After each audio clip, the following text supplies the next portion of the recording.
მოგესალმებით ძვირფასო რადიო მსმენელებო.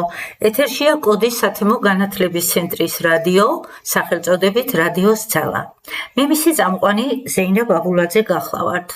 დღევანდელი გადაცემა ეძღვნება კოდის დევნილთა დასახლებაში მოქმედ კოდის მუსიკალურ სკოლას. ჩვენთვის საინტერესო იქნება კოდის მუსიკალური სკოლა, რომელიც 2008 წლის რუსეთ-საქართველოს ომის შედეგად სამაჩაბლოდან დევნილების დასახლება და საინტერესოა ამ მუსიკალური სკოლის შექმნის ისტორია, მისი რეაბილიტაციის ისტორია. ამ სკოლაში მოღვაწეობენ დღემდე მაღალი პროფესიონალი ადამიანები, რომლებიც ღირსეულად ემსახურებიან მომავალი თაობის აღზრდას. ნება მივუძეთ დღეს წარმოგიდგინოთ ჩვენი რადიოს შესანიშნავი სტუმრები, უღირსეულესი ქალბატონები, კოდის სათემო განათლების ცენტრის დირექტორი ქალბატონი მადონა ოქროპირიძე და თეთრიწყაროს მუსიკალური სკოლის დირექტორი ქალბატონი მანანა ბაიდარაშვილი.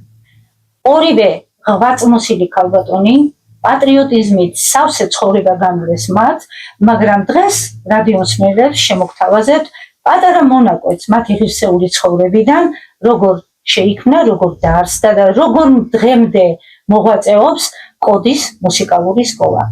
ქალბატონო მადონა, თქვენ ბრძანდებით კოდის სათემო განათლების ცენტრის დირექტორი. თუ შეიძლება გვიამბეთ, როგორ მოხდა კოდის მუსიკალური სკოლის შექმნა იმ შენობაში, სადაც თქვენი სათემო განათლების ცენტრიც არის დაფუძნებული. მადლობა მოწვევისთვის. კი ბატონო, გეტყვით, რომ კოდის სათემო განათლების ცენტრი დაარსდა 2010 წელს.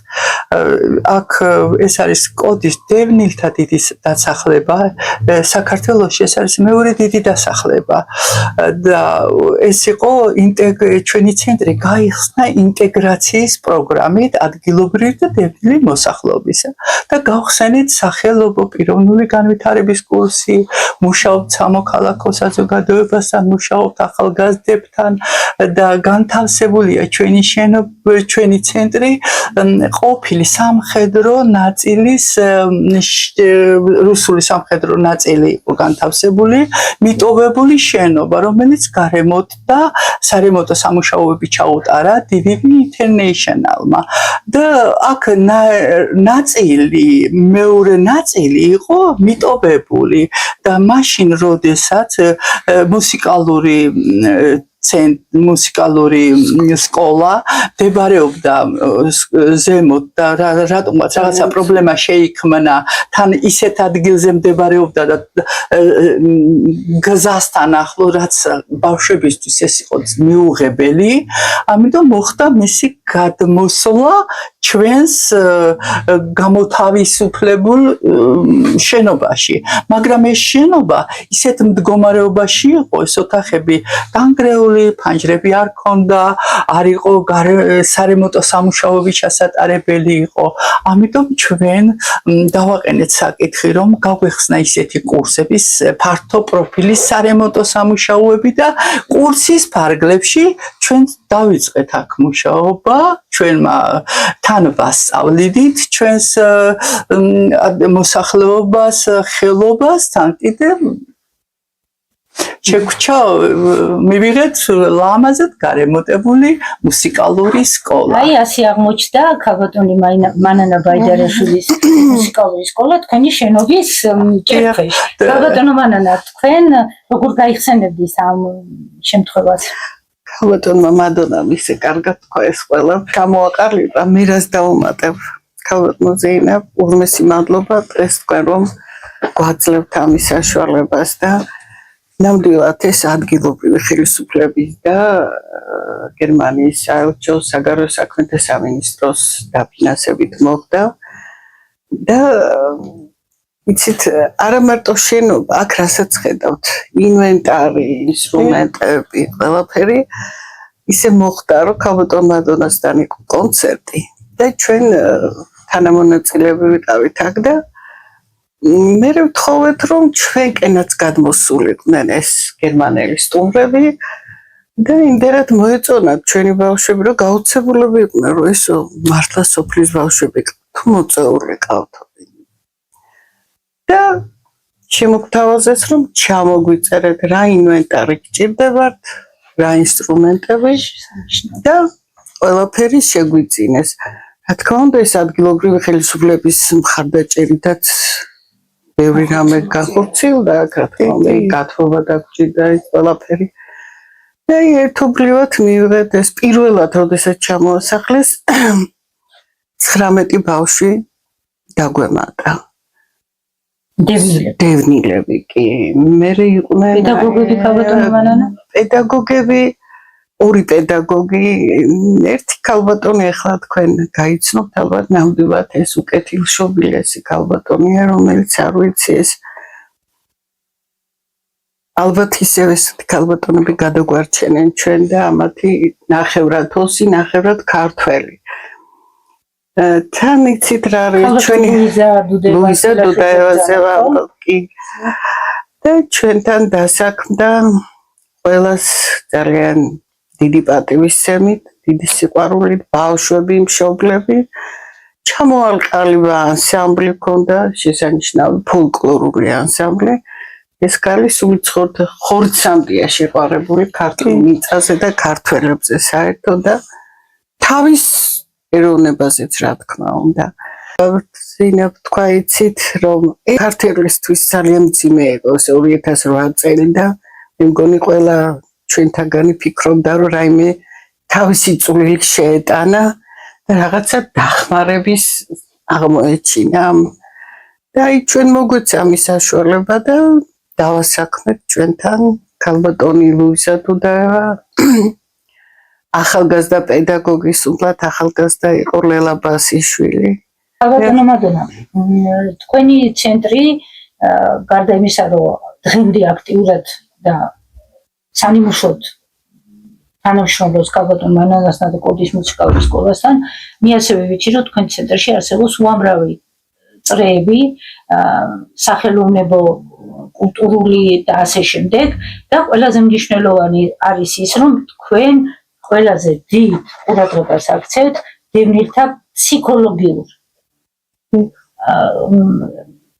როგორ ვთქვათ, იცით, ფსიქოლოგიური ტრენინგები, უამრავი თვალსაჩინო მაღალ პროფესიონალი ტრენინგი მოგიწვევიათ, რომ 2008 წლის ომის საშინელებების გადატანა ამ ადამიანებისთვის იყო უმძიმესი ფაქტორი და ძალიან მრავალმხრივია თქვენი სათემო განათლების ცენტრი და ალბათ აი ამ მრავალმხრივობაში ყველაზე განსაკუთრებული მაინც არის მუსიკა, ცეკვა, ფსიქოლოგია, სახელოვნებო წრეები და ფაქტიურად ხდება აი ამ რეაბილიტირებული ადამიანების ახლიდან რეალიზება, ახლიდან თავის შეცნობა. მე ვიცი, რომ ძალიან ბევრმა თქვენთან პროექტის წერა ისავლა, მეწარმე გახდა, თავისი გზა მოძებნა თვითრეალიზების და ასე შემდეგ.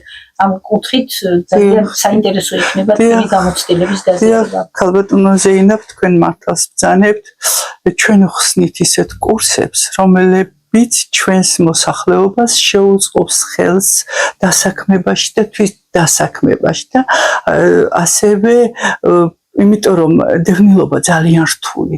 აი ურთულესი მდგომარეობა წარმოიდგინე შენ საკუთარ ქვეყანაში დევნილად იქეცი. და ფაქტიურად ჩვენ ცხოვრება თავიდან დავიწყეთ, ხელახლა დავიწყეთ. ამისათვის საჭირო არა მარტო დასრულებისთვის, თუნდაც იმ ბავშვებისთვის უნდა შეგვეწყო ხელი. თუნდაც იმ საკითხში, რომ მათ არ დავავიწყოთ ჩვენი კუთხე, ჩვენი ის კუთხეული კუთხე არ დავავიწყოთ. და ამ მიზნით გახსნილი გვაქვს ისეთი კურსები, რაც მათგან თემიდან მომდინარეობს. გვაქვს მართალია ჩვენი ცენტრი, ეს არის დასრულთა განათლების ცენტრი, მაგრამ ასაკი არის შეუზღუდავი. გვაქვს მუშაობთ ბავშვებთან, ახალგაზრდებთან, დასრულებთან და თქვენ სწორად აღნიშნეთ, ომი რთულია და ფსიქოლოგიურად მოქმედებს ადამიანზე. ამიტომ გახსნის დღიდან დღემდე ჩვენ გვყავს ფსიქოლოგი მუშაობს როგორც ბავშვებთან, ისე ახალგაზრდებთან, ისე დასრულებთან, არის ჯგუფური შეხვედრები, ასევე ინდივიდუალური შეხვედრები.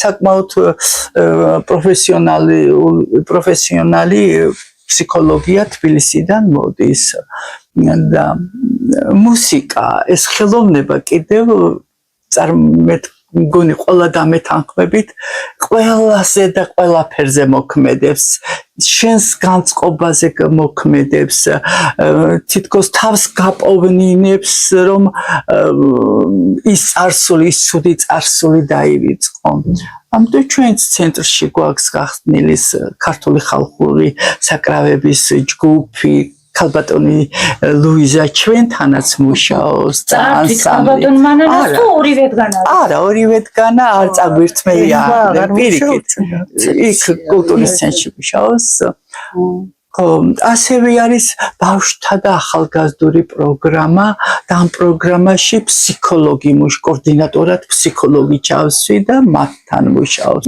პანდემიამ ძალიან გავლენა იქონია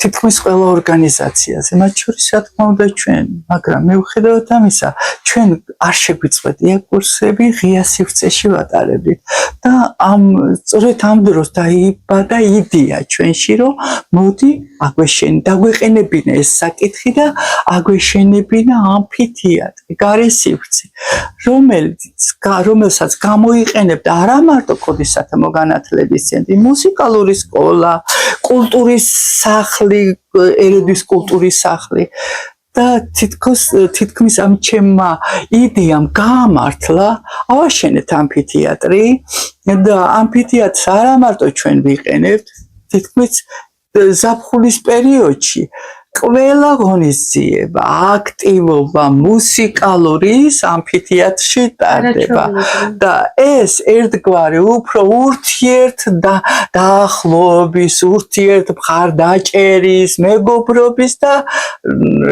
ხელშეწყობა იყო და იქნება ყოველთვის. ასე რომ პირობას ვიტოვებ, უფლებას ვიტოვებ, რომ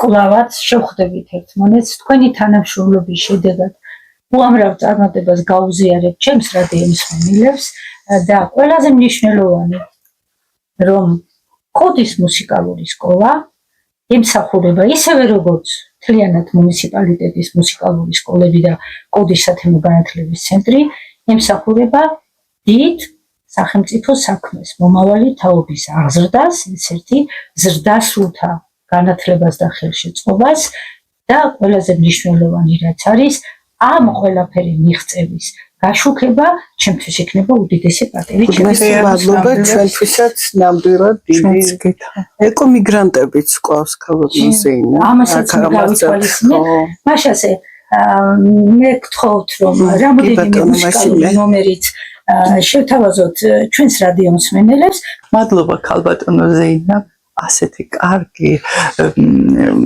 შეხვედრისთვის რამე თუ ძლიერი ახალგაზრდობა, ძლიერი ქვეყანა, ძლიერი სახელმწიფოა და რაც ეს ჩვენ ყველას ერთად ჩვენი სურვილია და გვინდა რომ ასე იყოს. წლებია ამას ემსახურებით შესანიშნავად. და ჩემი კიდევ არ შემიძლია არ ვთქვა რომ მიზანი არის ერთი დაბრუნება. ჩვენ აქ ცოდნას გამოცდილებას რასაც ჩემს ახლო ჩემს გარშემო მყოფებს, ბავშვებს, ახალგაზრდებს ყოველთვის მაგას ვეუბნებით. რაც შეიძლება ბევრი ისწავლეთ, დიდი გამოცდილება მიიღეთ, რომ ჩვენ ერთიანი და ძლიერები უნდა დავბრუნდეთ იმ ჩვენ კურთხეულ მიწაზე, რომ ჩვენს კვლავ ისეთივე მდგომარეობაში ვიყოთ, როგორც დღეს აქ ვართ ერთმანეთი, რომ გვიყვარს და ვაკეთებ სახელმწიფოებრივ მნიშვნელობის კარგ ლამაზ საქმეს. უფალმა გისმინოთ და შეგისრულოთ ეს დიდი ნატრა. მადლობთ.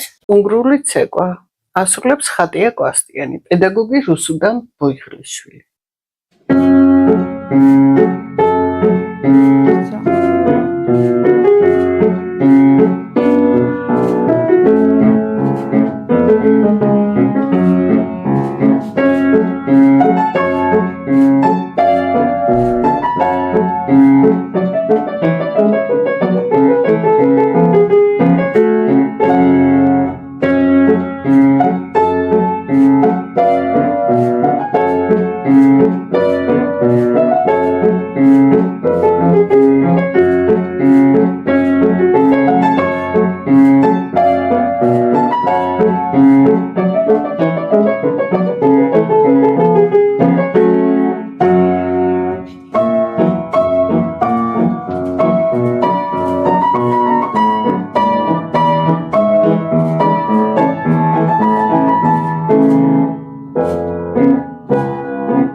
პირველი კლასის მოსწავლე ნატალია ოქროპირიძე, პედაგოგი ლელა ბასიშვილი.